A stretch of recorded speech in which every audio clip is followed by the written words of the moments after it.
저는 76살의 아들한테 쫓겨났습니다. 아니, 정확히 말하면 제가 스스로 나왔습니다. 30년 동안 제 월급으로 산 집에서요. 30년 동안 새벽 5시에 일어나 도시락 싸고 청소하고 빨래하고 30년 동안 어머니라는 이름으로만 살았던 그 집에서요. 그런데 말입니다. 지금 이 순간 저는 인생에서 가장 행복합니다. 어떻게 이런 일이 가능했을까요? 제 이야기를 들어보시겠습니까? 제 이름은 김명순입니다. 평범한 이름이죠? 하지만 이 이름을 제대로 불러본 게 언제인지 기억도 안 납니다. 늘 어머니, 할머니, 사모님, 그런 호칭들 속에 제 이름은 묻혀버렸으니까요. 새벽 5시 반, 알람이 울리기도 전에 눈이 번쩍 떠집니다. 46년째 똑같은 시간에 일어납니다. 젊었을 때부터 몸에 밴 습관이니까요. 낡은 주전자에 물을 올립니다. 이 주전자 시집 올 때 친정 어머니가 사주신 겁니다. 명순아, 물 끓이는 소리 들으면서 하루를 시작해라. 그 소리가 내가 살아있다는 증거니까. 어머니 말씀이 맞았습니다. 주전자가 부르르 떨며 김을 뿜어낼 때 그제야 오늘도 내가 살아있구나 하고 느낍니다. 하지만 그게 전부였습니다.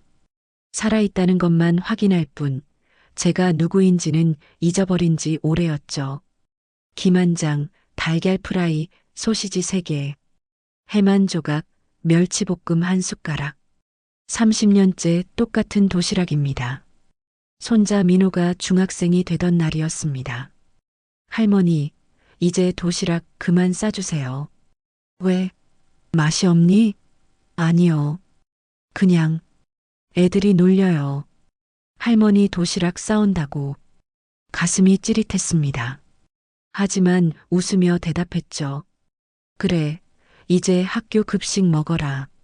그날 저녁 민호가 살짝 부엌으로 왔습니다. 할머니, 사실 도시락 맛있었어요. 근데 애들이 알아, 괜찮아. 할머니는 이해해. 이해한다고 했지만 속은 텅 비었습니다. 제가 30년 동안 매일 정성 들여 싼 도시락이 아이 눈에는 그저 촌스러운 것이었으니까요. 아침 6시 정각, 거실 청소를 시작합니다.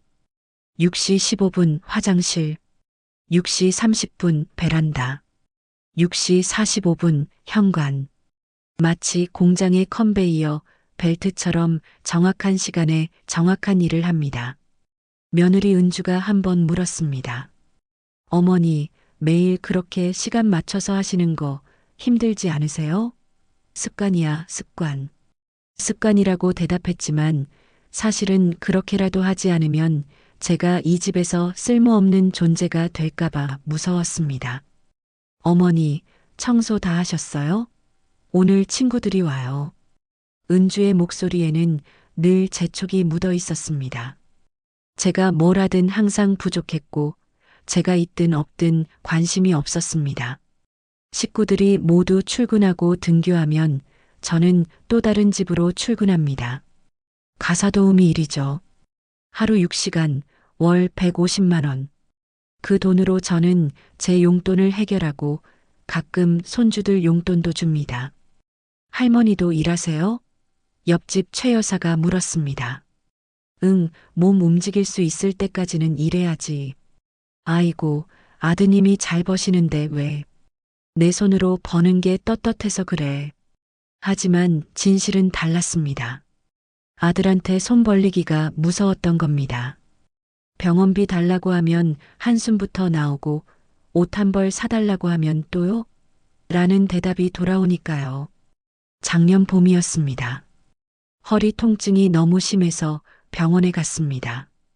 MRI 찍고 검사하고 의사가 심각한 표정으로 말했습니다. 할머니, 디스크가 많이 나빠지셨네요. 수술해야 합니다. 수술이요? 큰 수술인가요? 크진 않지만 회복 기간이 좀 필요합니다. 최소 2주는. 집에 돌아와서 조심스럽게 말을 꺼냈습니다. 준서야, 엄마가 허리 수술을 해야 한대. 수술이요? 심각한가요? 의사가 꼭 해야 한다네. 2주 정도 입원해야 하고. 아들이 먼저 한 말은 이거였습니다. 2주요? 그럼 그동안 집안일은 어떻게 하죠? 순간 가슴이 쿵 내려앉았습니다. 제 건강보다 집안일이 먼저였구나. 제가 아프면 걱정되는 게 아니라 불편한 거였구나. 도우미 아줌마 구하면 되지. 제가 힘없이 대답했습니다. 아, 그것도 돈인데. 엄마, 수술 꼭 해야 해요? 물리치료로는 안 될까요? 그날 밤 저는 혼자 울었습니다. 방문을 꼭 닫고 이불을 뒤집어 쓰고 소리내어 울면 민폐가 될까봐 숨죽여 울었습니다. 수술 당일 저는 혼자 병원에 갔습니다. 보호자분은요? 간호사가 물었습니다. 아, 일이 바빠서 수술 동의서에 보호자 서명이 필요한데요. 제가 해도 되나요?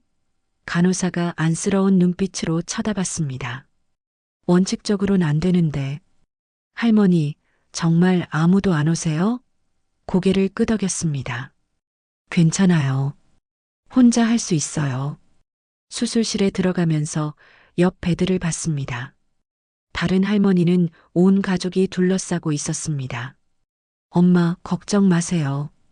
우리가 있잖아요. 할머니, 힘내세요. 부러웠습니다. 아니, 부럽다는 말로는 부족했습니다. 가슴이 찢어지는 것 같았습니다.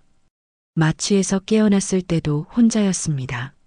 링거 맞으면서도 혼자였습니다. 죽 한 그릇 먹으면서도 혼자였습니다. 3일 만에 아들이 왔습니다. 엄마, 왜 연락 안 했어요?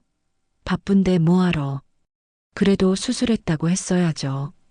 아들은 10분 만에 갔습니다. 은주가 애들 학원 데리러 가야 해서 엄마 푹 쉬어요. 그 뒷모습을 보며 생각했습니다.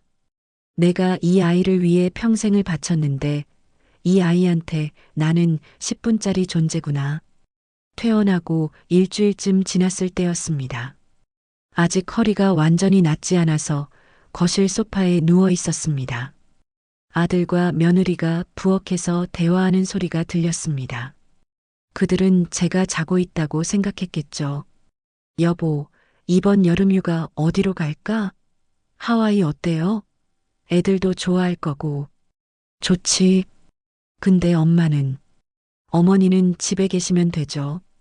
비행기 타기도 힘드실 거예요. 그것까진 이해할 수 있었습니다. 하지만 다음 대화는 솔직히 말하면 어머니 때문에 우리가 너무 제약받는 것 같아.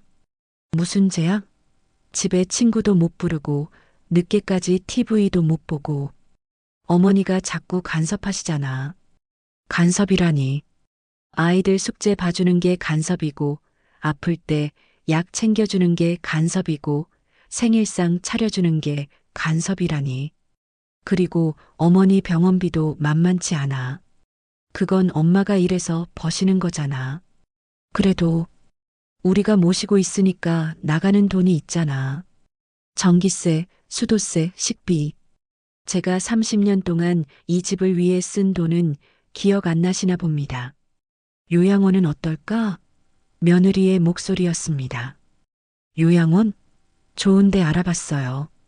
한 달에 200만 원이면 돼요. 200만 원이나?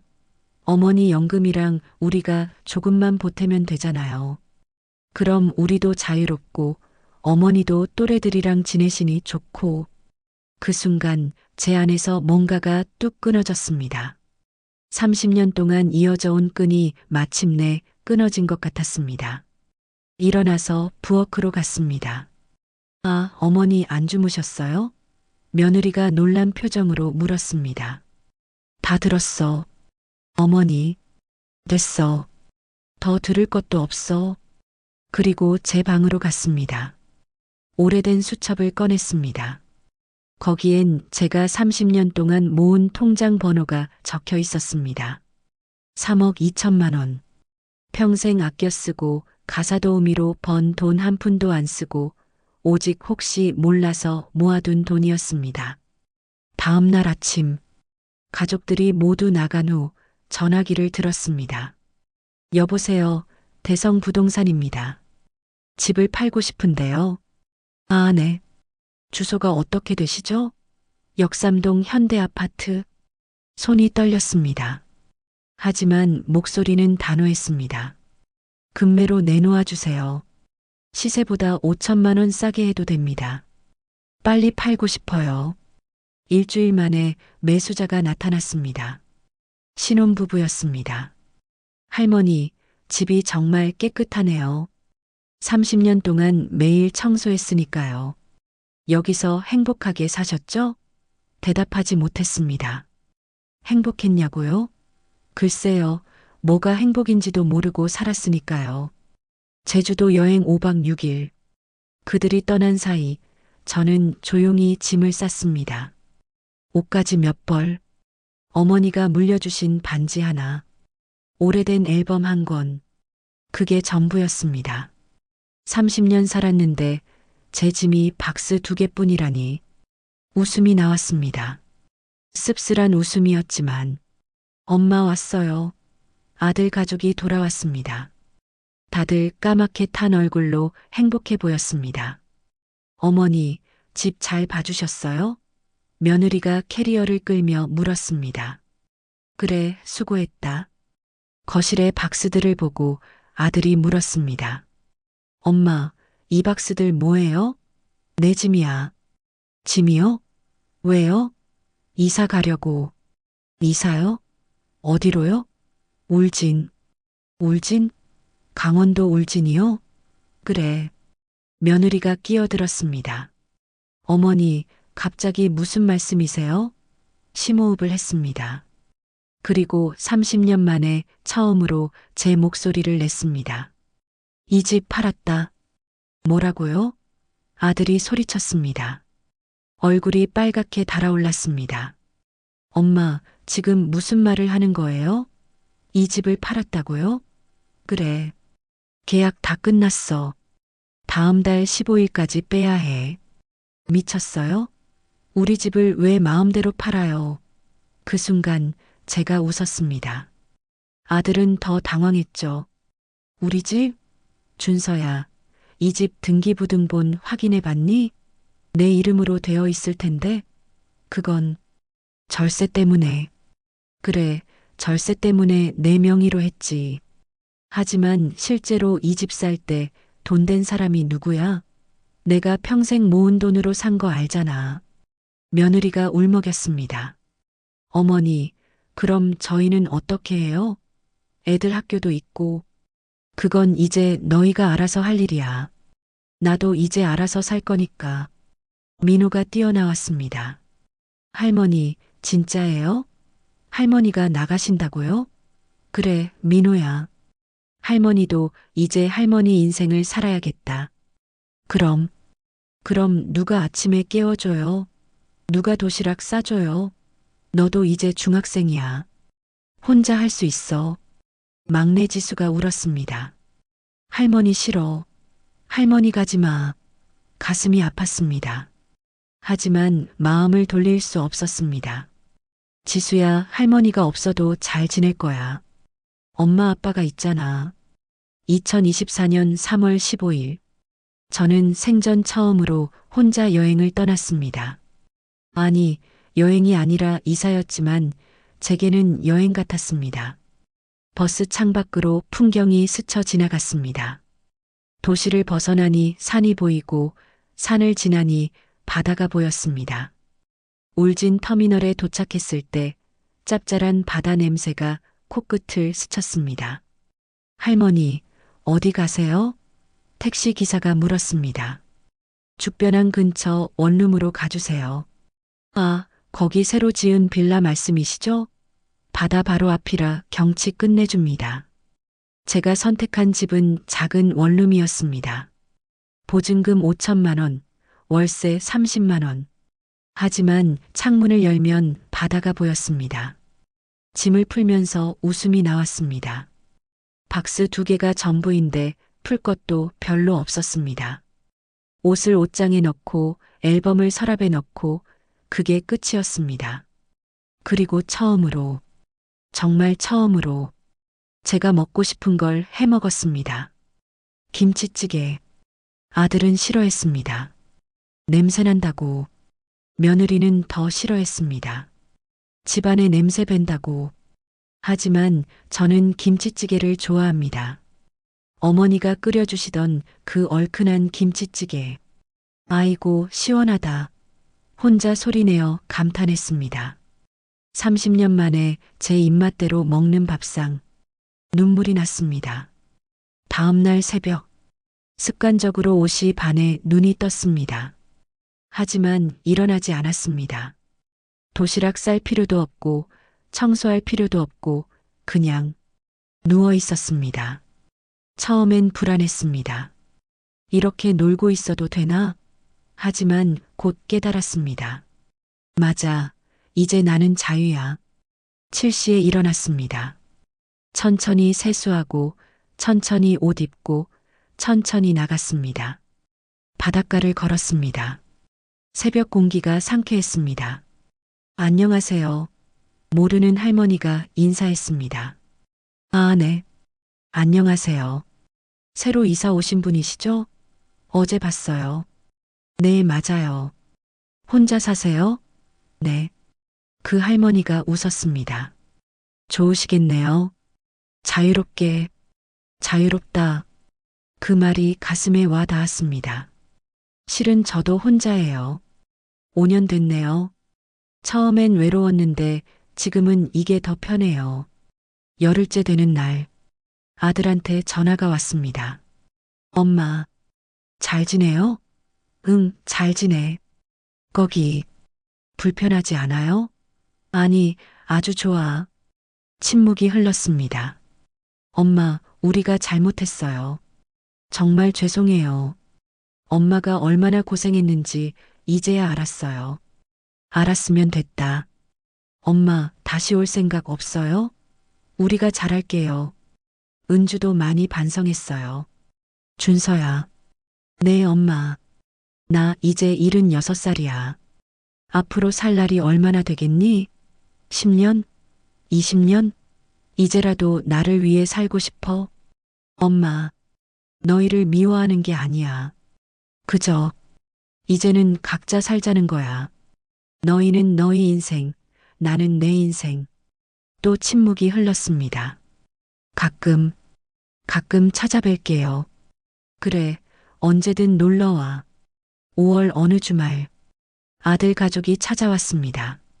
엄마, 현관문을 열자 지수가 안겼습니다. 할머니 보고 싶었어요. 우리도 들어가도 될까요? 아들이 조심스럽게 물었습니다. 그럼 들어와. 작은 원룸에 5명이 들어오니 꽉 찼습니다. 엄마, 여기 너무 작지 않아요? 나 혼자 살기엔 충분해. 며느리가 부엌을 둘러봤습니다. 어머니, 반찬은 뭐 드세요?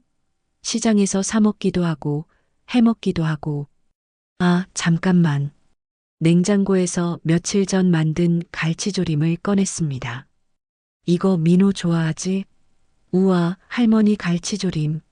처음으로 며느리가 진심으로 말했습니다. 어머니, 정말 맛있어요. 이 맛이에요. 제가 못 따라하던. 레시피 알려줄까? 정말요? 30년 만에 처음으로 고부간에 웃으며 대화했습니다. 엄마, 바다 구경 시켜줄래? 다 함께 바닷가로 나갔습니다. 석양이 지고 있었습니다. 우와, 진짜 예쁘다. 지수가 감탄했습니다. 할머니, 여기서 뭐하고 사세요? 민호가 물었습니다. 바다 보고 산책하고 책도 읽고. 아, 그리고 이제 일본어 공부 시작했어. 일본어요? 모두가 놀랐습니다. 응, 경로당에서 무료로 가르쳐줘. 젊었을 때 배우고 싶었는데 못 배웠거든. 아들이 물었습니다. 엄마, 진짜 외롭지 않아요? 바다를 보며 대답했습니다. 준서야, 외로움에도 종류가 있어. 사람들 속에서 느끼는 외로움이 있고, 혼자 있을 때 느끼는 외로움이 있지. 나는 30년 동안 가족 속에서 외로웠어. 아무도 날 김명순으로 봐주지 않았으니까. 하지만 지금은 혼자지만 외롭지 않아. 왜냐하면 드디어 나를 찾았으니까. 저는 올해 77이 됐습니다. 인생의 황혼이라고 하기엔 아직 하고 싶은 게 너무 많습니다. 내년엔 일본 여행을 가려고 합니다. 혼자서요. 일본어 공부한 보람을 느껴보려고요. 내후년엔 그림을 배우려 합니다. 못 그려도 괜찮아요. 그저 하고 싶으니까요. 여러분께 묻고 싶습니다. 지금 누구의 이름으로 살고 계신가요? 누구의 엄마, 누구의 아내, 누구의 며느리. 그런 이름 말고 당신의 진짜 이름은 뭔가요? 마지막으로 날 위해 한 일이 언제인가요? 남편 밥상 차리기 전에, 자식 뒷바라지하기 전에 당신을 위해 뭘 해봤나요? 저는 76살에 알았습니다. 아니, 76살이라도 알아서 다행입니다. 인생은 언제든 다시 시작할 수 있다는 걸. 자유는 누가 주는 게 아니라 스스로 찾는 거라는 걸. 혹시 지금도 망설이고 계신가요? 내가 나가면 가족들이 힘들어할 텐데. 내가 없으면 집안이 엉망이 될 텐데. 걱정 마세요. 당신이 없어도 그들은 잘 삽니다. 아니, 오히려 당신이 없어야 그들도 성장합니다. 당신이 모든 걸 해주니까 그들이 아무것도 못하는 겁니다. 당신이 모든 걸 참고 사니까 그들이 당신의 고마움을 모르는 겁니다. 이제 그만 놓아주세요. 그리고 당신을 찾으세요. 저처럼요. 76살 김명순처럼요. 아니, 이제는 77 김명순입니다. 제 이름이 이렇게 좋은 줄 이제야 알았습니다. 김명순, 밝을명, 순할순, 밝고 순하게 살라고 지어주신 이름. 이제야 그 이름대로 살고 있습니다. 밝게, 그리고 순하게. 하지만 이번엔 나를 위해서. 감사합니다. 긴 이야기 들어주셔서. 그리고 기억하세요. 당신의 인생은 아직 끝나지 않았습니다. 이제 시작입니다. 당신의 이름은 무엇입니까? 오늘부터라도 당신의 이름으로 사세요. 76세에 시작한 새 인생. 당신은 몇 살에 시작하시겠습니까?